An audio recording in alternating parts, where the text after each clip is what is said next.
Bom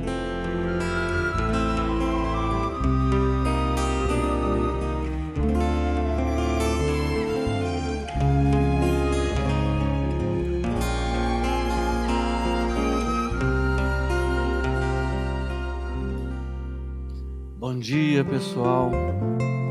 Bom dia, turminha. Muito bom dia para todos nós. Você gostaria de falar, Fausto? Se você permitir, eu vou. Por favor, meu querido. Tome a palavra. Bom dia, gente.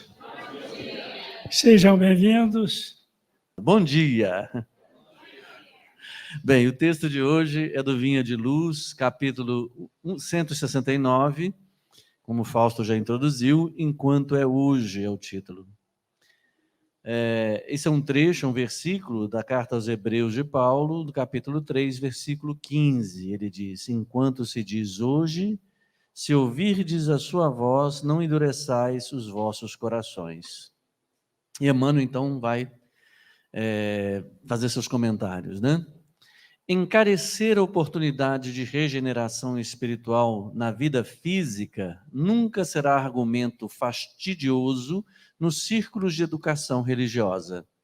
O corpo denso, de alguma forma, representa um molde utilizado pela compaixão divina em nosso favor, em grande número de reencarnações, para reajustar nossos hábitos e aprimorá-los. A carne, sob muitos aspectos, é barro vivo de sublime cerâmica, onde o oleiro celeste nos conduz, muitas vezes, à mesma forma, ao calor da luta, a fim de aperfeiçoar-nos o veículo sutil de manifestação do Espírito Eterno. Entretanto, quase sempre estragamos a oportunidade, encaminhando-nos para a inutilidade ou para a ruína. Dentro do assunto, porém, a palavra de Paulo é valiosa e oportuna. Enquanto puderes escutar ou perceber a palavra hoje, com a audição ou com a reflexão no campo fisiológico, vale-te do tempo para registrar as sugestões divinas e concretizá-las em tua marcha. Para o homem brutalizado, a morte não traz grandes diferenças. A ignorância passa o dia na impulsividade e a noite na inconsciência, até que o tempo e o esforço individual operem o desgaste das sombras, clareando-lhe o caminho. Aqui, todavia, nos referimos à criatura mediamente esclarecida. Todos os pequenos mau hábitos, aparentemente inexpressivos, devem ser muito bem extirpados pelos seus portadores, que desde a terra já disponham de algum conhecimento da vida espiritual, porque um dos maiores tormentos para a alma desencarnada, de algum modo instruída sobre os caminhos que se desdobram além da morte, é sentir nos círculos de matéria sublimada flores e trevas, luz e lama dentro de si mesma. Nossa Senhora, né? Não sei se Nossa Senhora dá conta não, porque é muita coisa.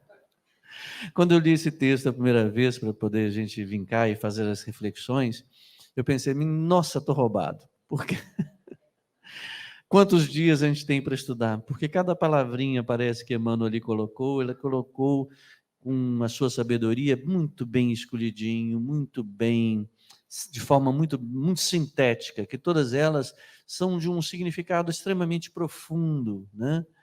Mas aí eu pensei assim, então vamos tentar fazer uma reflexão, considerando quase como uma oração, vamos assim dizer, né? De uma maneira simples, a oração composta de alguns elementos. Um deles é você se identificar, quem é você, depois agradecer e, finalmente, você pedir alguma coisa.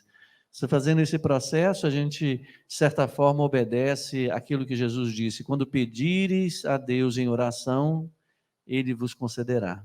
Então, vamos pedir em oração que possamos ser um pouco esclarecidos por essas palavras de Emmanuel, entendendo assim, que quem somos nós de princípio? Somos nós homens, né, que temos um espírito, ou somos nós um espírito imortal que ora nos apresentamos nesse barro, né, vivo, produzido pelo oleiro divino, para que a gente possa enfrentar o fogo das lutas. Então, proponho que façamos a leitura novamente, entendendo que nós somos esse ser imortal, essa individualidade, esse espírito vivo, né? E eu percebo que o Emmanuel, quando ele fala desse texto, ele está falando exatamente para essa identidade que nós nos identificamos, de que somos um espírito vivo. Então, vamos ouvir com espíritos imortais, né? Com ouvidos imortais, para que a gente possa fazer a compreensão do espírito como almas encarnadas que ora somos, né? E vamos voltar a ler então, para ver se a gente consegue absorver alguma coisa de interessante sobre a ótica de Jesus, é claro. Ele fala, enquanto é hoje, enquanto se diz hoje, o Fausto falou muito bem dessa questão de hoje. Aí eu falei assim, o que é hoje? Existem 3 tempos, né? Você tem o passado, o futuro e o hoje. O passado é fácil, o passado é estanque, está ali, né? A gente pode recorrer a ele a qualquer momento, ele é acessível, seja por recursos de memória, por recursos de registro, de registro, memória pessoal, mas o passado está aí. O futuro é algo que nós podemos construir na imaginação, na fantasia, também se encontra ali. Não existe nada mais fugidio do que o hoje, o agora. Porque o agora já se tornou passado. Quando eu disse isso, já ficou alguns segundos para trás. Então, essa localização no tempo, ela é uma questão extremamente dinâmica. Então, vamos entender que quando ele fala em hoje, ele já disse sobre hoje antes, quando ele fala, por exemplo, em Mateus, que ele diz, concilia-te depressa com o teu adversário, enquanto estás no caminho com ele. Então, esse hoje do qual Paulo se refere, é esse hoje de enquanto estamos no caminho. É um hoje dinâmico, presente, porque o fugidio do agora se estabelece na ação presente. Então é uma questão dinâmica. O hoje é estar no caminho. E aí Mateus aproveita e diz, concilia-te depressa com o teu adversário enquanto estás no caminho com ele, para que não aconteça que o adversário te entregue ao juiz, o juiz te entregue ao oficial e te encerrem na prisão. Eu coloquei todos o conjunto de versículos, né, que aí é objeto de outro estudo, mas que deu uma percepção do quando ele fala o que é hoje. Se a gente voltar então em Hebreus, ele utiliza de outro recurso, um recurso que é uma construção feita pelo pensamento humano para poder ordenar o pensamento. Veja, na grandiosidade do Evangelho, ele jamais nos impõe qualquer coisa. Eu não vejo no Evangelho, ele fala é necessário, ele fala é importante, mas ele não fala o que nós, muitas vezes, tomando uma posição um tanto proativa em relação às coisas, fala assim, tem que fazer isso, tem que fazer aquilo. Não, ele não faz assim. Inclusive, lembrou ontem, Gustavo, que Jesus só mostrou uma certa intolerância com a hipocrisia religiosa dos fariseus, né? Mas ele sempre foi tolerante com todos, porque não seria então com todos nós, porque ele não faz imposições, ele traz auxílio, e nós vemos isso o tempo todo no Evangelho. Então ele utiliza de um recurso lógico, ele fala, se. Olha que importância cada palavrinha que tem, se. Se ele não tivesse o se, né, ele faria uma imposição, mas não, ele estabeleceu aqui um condicional, uma condicionante. Para que não endureçais os vossos corações, né, se ouvirdes a voz. Porque se eu não ouvir a voz, ou se eu não me propor ouvir a voz, eu não tenho, ou não é necessário que eu não endureça os corações. Ele vai tratar disso mais na frente, quando ele fala dos ignorantes. Não é verdade? Então, eu acho isso maravilhoso, porque numa pequena frase contém um imenso respeito a todos nós, um imenso cuidado de colocar um elemento que não seja impositivo, que não seja intolerante. Todas as vezes que chegou para Jesus e falou, oh, mestre, me ajude, me socorra, ele sempre pergunta, o que queres que te faça? Ele jamais, em tempo algum, vai impor uma circunstância, um determinado dever, uma orientação para aquele que não tem ouvidos de percebê-la. Então, se ele diz, se ouvirdes, e pode ser que eu não ouça, se ouvirdes a sua voz, a voz do Mestre, a voz de Deus, né, não endureçais vossos corações. Só isso aí já encerra, assim, muito, como é que fala? Bastante sabedoria, bastante ensinamento. Porque o tempo todo nós estamos entendendo que esse escutar do qual ele fala, talvez seja um mero acesso a um conhecimento. A gente conhece pessoas que são capazes de narrar ou de cantar, vamos assim dizer, o evangelho inteiro, de Gênesis a Apocalipse, né? Mas o que quer dizer isso? Apenas um conhecimento sem nenhum entendimento, muitas das vezes. Não quer dizer que quem possa fazer isso não tem entendimento, mas há quem assim faça. Então, o fato de, quando ele fala se ouvirdes, se seu coração foi tocado, se você ouve uma correspondência, se aquilo faz sentido para você, se aquilo te movimenta as ações, os corações e os quereres, aí sim, não endureçais os vossos corações. Então, cada uma das palavrinhas escolhidas, desde Paulo, passando até chegar em Emmanuel, elas têm uma importância importante que entendamos. Então, ele começa, encarecer. Olha que loucura, o que é encarecer, alguém sabe? Encarecer é tornar caro, precioso, valoroso. Então, valorizar. Aí vem outra palavrinha que eu não podia deixar de falar. A oportunidade. O que é oportunidade? É o objeto do que é oportuno. Oportuno é aquilo que vem a tempo. Só nessa palavra oportunidade, já reconhece aqui, de uma forma muito clara, de que Deus é soberanamente bom e justo, se assim é, a cada acontecimento em nossa vida, tudo que nos chega é oportuno, porque Deus não seria justo nem bom se assim não fosse. Cabe a nós reconhecer e encarecer esta oportunidade. Então, encarecer a oportunidade de regeneração espiritual na vida física nunca será argumento fastidioso, ou cansativo, ou repetitivo, pode ser repetido, mas não cansativo, nos círculos de educação religiosa. Então, veja, dar valor maior a este momento que é oportuno, né? De fazer a regeneração da vida espiritual, da regeneração espiritual na vida física. Isso é um sinal claro, você lembra que nós falamos no início, de que forma nós vamos ler isso? Como corpos que têm espírito ou como espíritos, individualidades? Então, vamos tentar fazer uma escuta quando ele diz regeneração espiritual na vida física. Então ele separa a quem você está fazendo, você faz uma regeneração espiritual na vida física. Você pode fazer uma regeneração espiritual na vida não física. Mas ele ressalta que as correntes, os círculos religiosos encarecem a percepção dessa oportunidade de que o momento de regenerar espiritualmente é no momento em que essa individualidade se encontra manifesta em um corpo físico.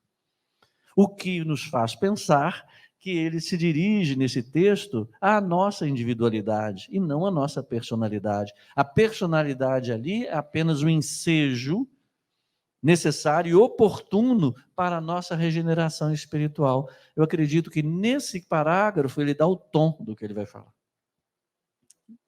Está dando para perceber? Está dando para a gente acompanhar? Olha, o corpo denso, ele está falando da ferramenta, né? De alguma forma representa o molde utilizado pela compaixão divina em nosso favor em grande número de reencarnações para reajustar nossos hábitos e aprimorá-lo. Nessa sentença, ele faz uma síntese, né, do que, como espíritas, entendemos que é a nossa manifestação terrena, a manifestação do espírito. Ele diz: o corpo denso representa o molde utilizado da compaixão divina em nosso favor. Eu sempre falo às vezes aqui, dizendo o seguinte, que a gente não tem esse corpo como se fosse uma prateleira, não. Ele foi moldado. Ele foi moldado pela compaixão divina, com todos os recursos oportunos, para que a gente possa trabalhar a nossa regeneração espiritual. E é o que ele diz aqui. E muitas das vezes, nós repetimos determinados caracteres na tentativa de ter cada vez reforçados os recursos para aprimorar aquilo que é necessário para o nosso aprimoramento, ou, em outras palavras, para a nossa evolução individual e espiritual. São ferramentas que nos são dadas com todos os recursos. Este é o molde, é a moldagem feita pela compaixão divina e reencarnaremos tantas vezes quanto forem necessárias para que consigamos perceber esse amor que nos foi exemplificado por Jesus. E a cada vez, a cada passo que damos, né, conseguimos cada vez mais recursos para que isso seja possível. Vamos acreditar que estamos sempre no processo de melhoramento. Isso é muito importante. Veja, reajustar os nossos hábitos e aprimorá-los. Por que ele fala de hábitos? Nossa estrutura de vida é feita com hábitos.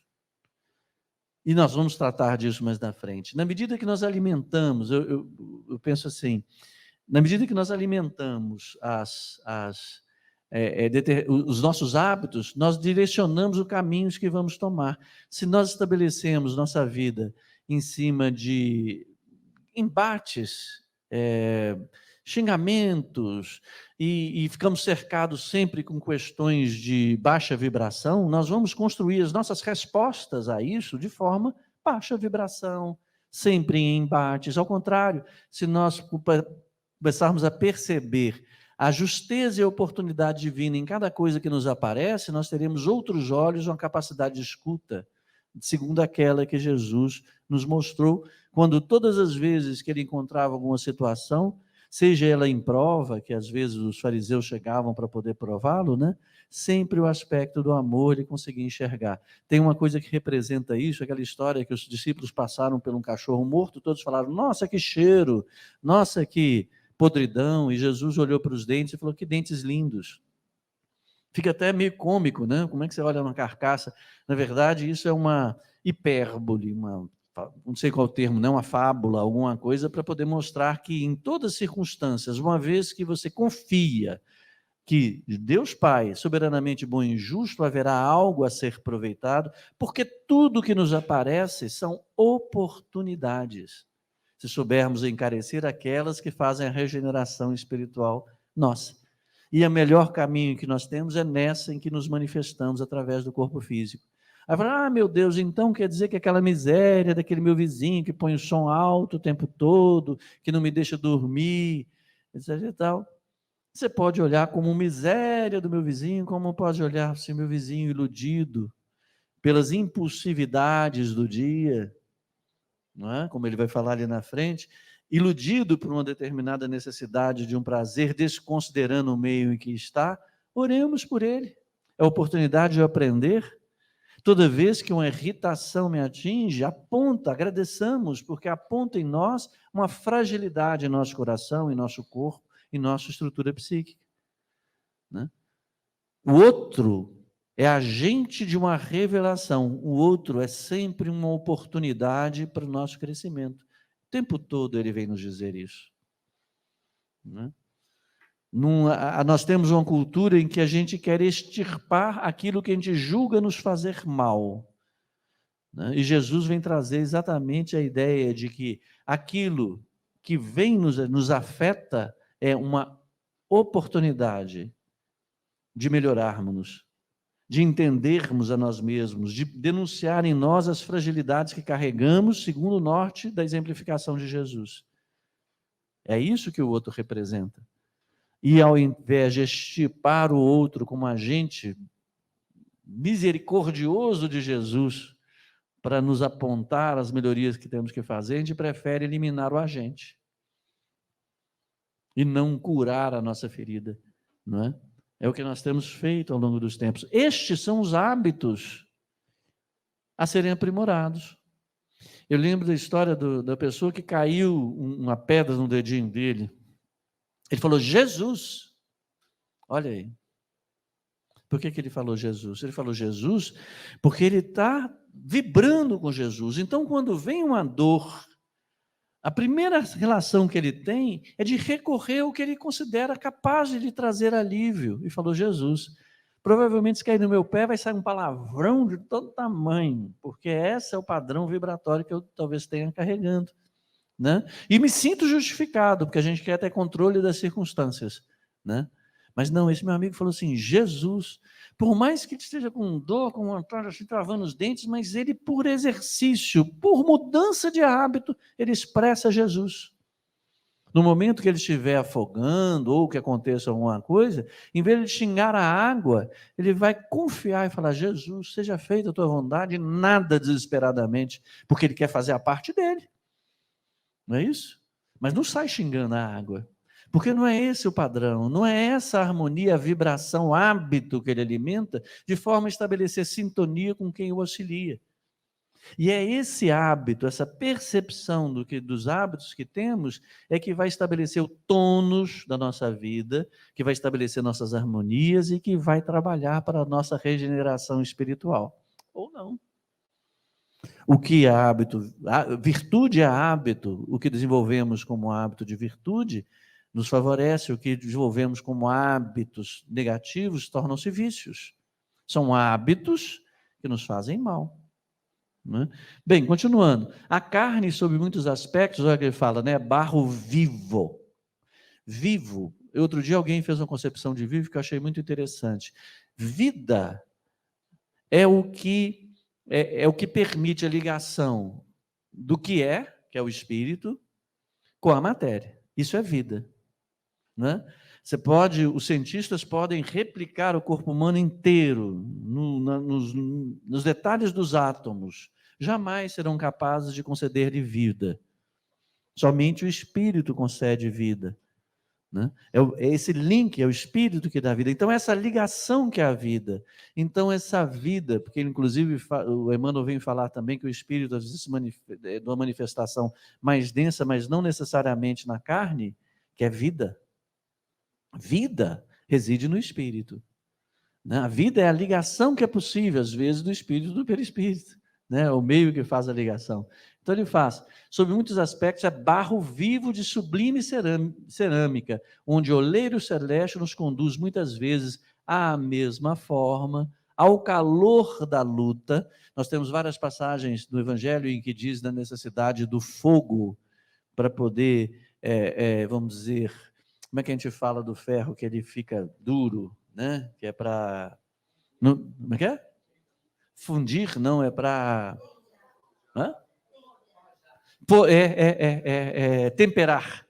O fogo, para temperar o aço, para torná-lo firme, forte, né? Para não quebrar com facilidade, para ser o fogo do cadinho da vida, que nos faz ser, né? Calejados, né? Então ele fala da luta, nos condiz muito da forma da luz, ao calor da luta, a fim de aperfeiçoarmos o veículo sutil.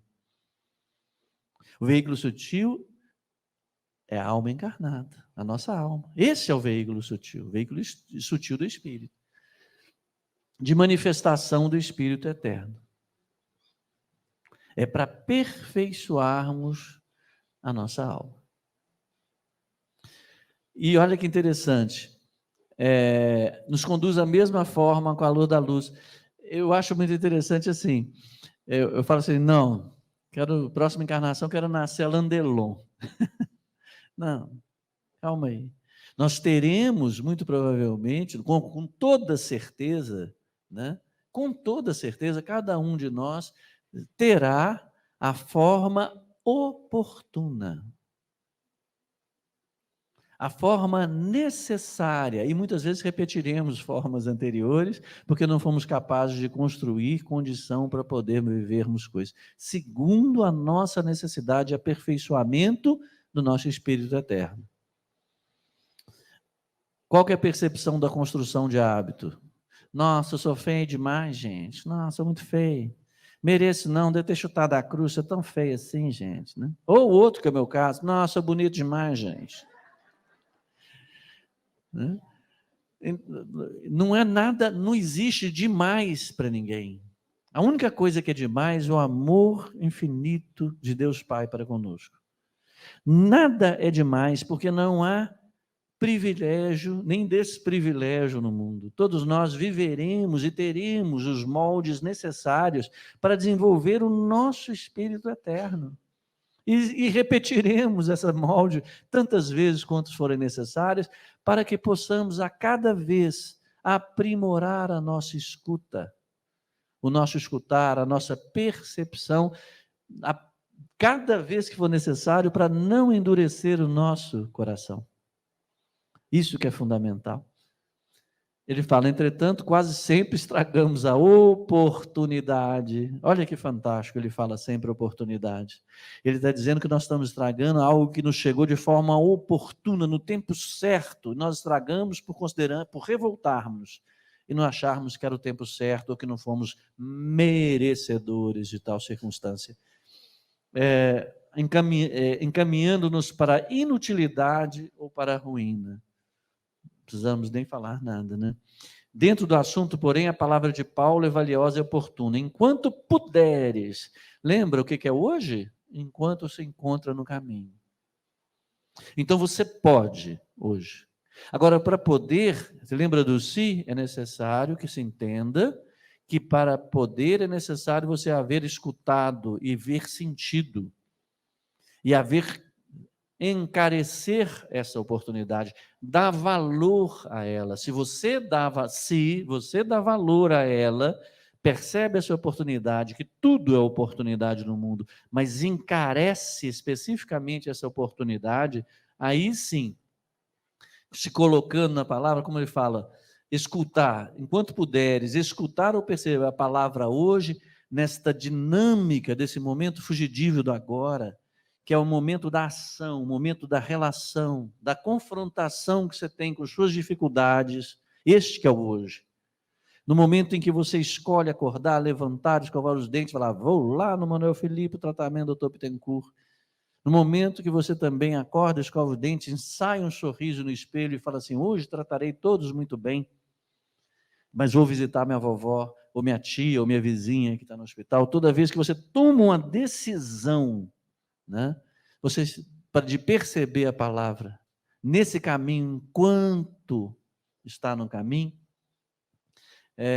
com a audição ou com a reflexão. Eu achei muito interessante isso.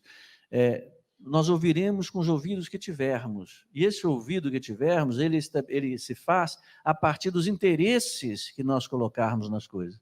Vocês já perceberam que às vezes você fala alguma coisa para uma pessoa e está claro, a pessoa não entende absolutamente nada? É tão engraçado isso, né? Você chega para criança, por exemplo, eu tenho uma vivência muito grande por causa daqui. Eu canso de chegar e explicar como é que usa aqui esse sistema, aí eu vejo a cara dos meus amiguinhos inteligentíssimos, profundamente evangélicos, fazem uma cara assim de, não estou entendendo nada, Theo. Nossa Senhora, eu pego e falo assim, não, Theo, vamos mudar o vocabulário, vamos devagarzinho, com calma, um dia eles vão aprender a mexer nisso aqui. Mas é tão bonitinho, olha assim, eu vejo assim, por exemplo, tem uma amiga minha chamada Alicia, eu olho para ela, ela está olhando assim para mim, nossa, está assim, estou vendo que ela não está entendendo nada. Aí eu falo, não problema não, Alicia, eu faço para você, não tem problema. Né? Então, assim, enquanto puder, então essa audição necessita de uma reflexão, de um trabalho para você perceber. E trabalho é a palavra divina, né? Um trabalho de tentar conhecer, buscar fazer o entendimento. É aí que se faz essa audição, essa reflexão. Porque conhecer é algo externo, entender que ele vai fazer aqui, ó, é concretizar. Está vendo o que ele está falando aqui? Entender é ser capaz de concretizar o conhecimento que você absorve. Então ele fala, no campo, ou com reflexão, no campo fisiológico, mais uma vez ele se refere ao momento em que você está encarnado, no campo fisiológico, porque é no corpo, é no nosso corpo que se estrutura o nosso aparelho psíquico, a nossa capacidade de discernimento, é do molde do barro divino até a quantidade de neurônios. Então, quando puderes no corpo filológico, enquanto puderes no corpo fisiológico, é dentro daquilo, e por isso que Jesus e o Evangelho, e todas as vezes que vemos uma palavra oriunda desse meio do evangélico, sempre tem uma estrutura lógica perfeita, com respeito e não impositiva. Enquanto puderes, dentro daquilo que nós somos capazes de escutar e refletir, cabe a nós aprimorar nossa capacidade de escuta para que tenhamos melhores reflexões, para podermos cada vez mais não endurecermos nosso coração. Então, um trabalho a ser feito. Olha, no campo fisiológico, vale-te do tempo para registrar as sugestões divinas e concretizá-las em tua marcha. As pessoas perguntam, o que é filosofia? Uma pergunta. Não é só fazer qualidade de perguntas, não. É a capacidade, a filosofia tem a ver com a experiência, com a vivência. Por isso que o Livro dos Espíritos é escrito filosofia espiritualista, em que você se questiona, você reflete, escuta o ensinamento de Jesus e põe em prática. Ter uma vida filosófica é encarecer as oportunidades de regeneração espiritual, executando, concretizando na sua marcha. Essa marcha, que dia que é, gente? É hoje, enquanto estás no caminho. Está ficando direitinho? Está dando para entender? Então vamos. Para o homem brutalizado, a morte não traz grandes diferenças. Olha que coisa interessante que ele fala. A ignorância passa o dia na impulsividade e a noite na inconsciência. Aí eu fiquei pensando assim, então o moço que não fez um curso superior no UFMG, ele passa... Não, ele está falando do espírito. Ele está falando da alma. Lembra do início? Nós nos referimos aqui às personalidades. Quando ele diz, passa o dia na impulsividade, é no momento de... Vamos refletir, uma proposta de reflexão que eu faço aqui, eu não estou impondo absolutamente nada, é apenas para reflexão, uma reflexão com as escutas que fizemos. Passa a encarnação, o dia, a manifestação do dia, na impulsividade que o corpo, de certa forma, impõe, seja pela fome, pela fome de sexo, pelas realizações, pelas batalhas, pelas conquistas e tudo, e à noite, quando eles finalmente vai para campo espiritual, né? Vai para a casa espiritual, na inconsciência, sem perceber o que havia feito, até que essa impulsividade, com o tempo, e quando ele se disponha a se esforçar, opera em desgaste das sombras, clareando-lhe o caminho. Eu achei muito interessante essa expressão de desgaste das sombras, porque vamos dizer, essa impulsividade, essa entrega a desejos, aos valores, causa em cada um de nós um desgaste, porque isso afasta-nos do caminho de Deus. Então ninguém nunca consegue haver uma plenitude de satisfação em vícios e impulsividades. Sempre haverá um desconcerto, porque o que é bom em todo lugar, o que é bem em toda parte. E o bem sempre está associado a Jesus. E Jesus é exemplo de quê? De trabalho. E o bem só se efetiva no trabalho.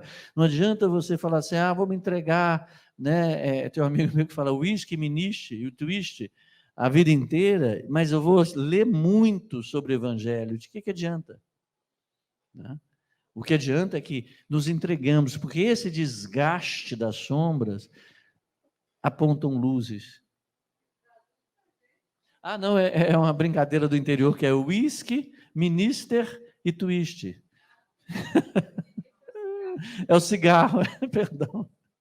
É porque é uma coisa tão comum lá na região que a gente acha que todo mundo... Me perdoe. Vamos lá. Aqui, todavia, nos referimos à criatura mediamente esclarecida. Você lembra do si? Ele está esclarecendo. Mediamente esclarecida. Todos os pequenos mau hábitos, aparentemente inexpressivos, devem ser muito bem extirpados pelos seus portadores, que desde a terra... Olha que interessante. Ele não fala para nós aqui exclusivamente, não. Ele está considerando a vida como um todo. Nossa individualidade, que vem desde a terra, nos localizou, né? Já disponha de algum conhecimento da vida espiritual, porque um dos maiores tormentos para a alma que desde a terra já disponha de algum conhecimento espiritual, porque um dos maiores tormentos para a alma desencarnada, de algum modo instruída sobre os caminhos que se desdobram além da morte, ou que entendem, como nós falamos lá no início, que nós somos espíritos imortais. Então há um momento de encarnação que se repete sempre para o aprimoramento desse espírito imortal, e em algum momento nós voltaremos à pátria espiritual. Mas quando chegamos lá, nós nos defrontaremos com as dificuldades ou dos impedimentos que os corpos nos impõem. Não haverá mentira, porque o que nós falarmos será revelado através das nossas expressões. Então ele diz, desdobra além da morte a sentir no ciclo de matéria sublimada, veja, matéria sublimada. Por isso que lá no início ele fala sobre a expressão sutil. A sutil é o espírito, matéria sublimada ainda é matéria. Mas nosso espírito deixa de se manifestar na densidade do corpo e se manifesta na matéria sublimada. Mas ainda não tem, é sutil, mas ainda não está na sutilidade superior. Tá certo? Vamos compreender, né, que nós vamos sentir em nós mesmos o que de fato nós todos somos. Nós não somos tudo luz, nós somos tudo sombra, mas nós vamos perceber de uma forma mais evidente flores e trevas, luz e lama dentro de si mesma, da alma mesmo. Todos nós somos compostos desses dois componentes. Então cabe-nos, na medida que somos capazes de escutar, de reflexionar, operar no bem, que foi exemplificado por Jesus. Porque se nosso conteúdo de lama ou de trevas, né, que todos nós temos, for muito denso, nos causará um desconforto, um sofrimento desnecessário. Iluminemo-nos para que a nossa situação, caminhemos para essa nossa evolução tão necessária. Quando ele fala assim, aqui eu queria lembrar para vocês, bem extirpado pelos seus portadores, todos os pequenos mau hábitos. Eu ia lembrar disso. Vocês lembram, né, principalmente o meu amigo conterrâneo, quando eu falava assim, a dificuldade de parar de comer brigadeiro? Olha aí. Às vezes uma coisinha, né? Pequenas coisinhas, se os mau hábitos nos trazem sombras, todos eles que são necessários extirpar, os pequenos bons hábitos fazem o contrário. Então é importante também que a gente fala, ensaiemos o sorriso no espelho, ensaiemos o retorno, pois não, com um sorriso para quem nos interpelar, ensaiemos nossas disposições de atender e de servir, de silenciar, de ter hábito de orar todos os dias, de estabelecer uma relação de intimidade com Jesus, que está sempre presente, de conversar com o nosso anjo da guarda e pedir proteção, e falar assim, vou me esforçar para cada vez mais ser mais bom. E ser bom é fazer bem para mim e para todos que estão em volta. Pequenos hábitos. Eu vou lavar a louça sem reclamar. Olha, isso para mim é terrível, mas eu cheguei na pia, eu já estou reclamando. Vou mudar, né? Esses pequenos hábitos vão transformar. Isso estabelece em nós marcas indeléveis. No capítulo 8, Vinha de Luz, ele termina essa fala dele assim, o Emmanuel. Quando termine cada dia, passe em revista as pequeninas experiências que partilhaste na estrada vulgar. Observa os sinais com que assinalaste os teus atos, recordando que a marca do Cristo é fundamentalmente aquela do sacrifício de si mesmo para o bem de todos. Então, esses pequenos hábitos, né, quando ele fala assim, as pequeninas experiências que a gente passa ao longo do dia, e perceba, se você está estabelecendo marcas do Cristo, nas pequeninas coisas, né, fundamentalmente aquela do sacrifício de si mesmo para o bem de todos. Bem, é isso que a gente traz hoje, agradeço a todos, muito obrigado.